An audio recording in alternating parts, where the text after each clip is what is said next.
তো guys umpire decision final decision লাস্টে বুড়াকাটারা মাইনা নিছে, কারণ যদি না মাইনা নেয় যে আমরা খেলাম না তাহলে কিন্তু এই খেলা উইন করে দিব ঝালুচরের। এবং কি বুড়াকাটার টিম যেটা আছে খেলার যেটা রুল, বুড়াকাটার টিম কিন্তু এই কেপিএলের মধ্যে কিন্তু আর খেলা হারবো না, এরকম ব্যান করে দিব, এরকম একটা থাকে রুল আছে।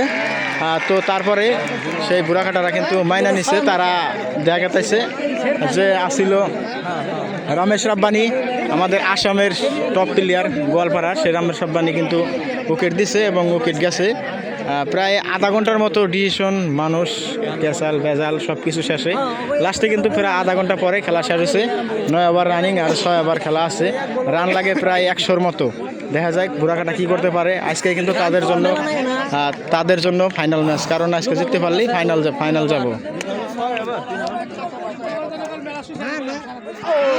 আউট, এই যে একটা আউট গেছে গা, এই যে আরেকটা আউট গেছে, দেখা গেছে যে দেখেন আরেকটা আউট গেছে।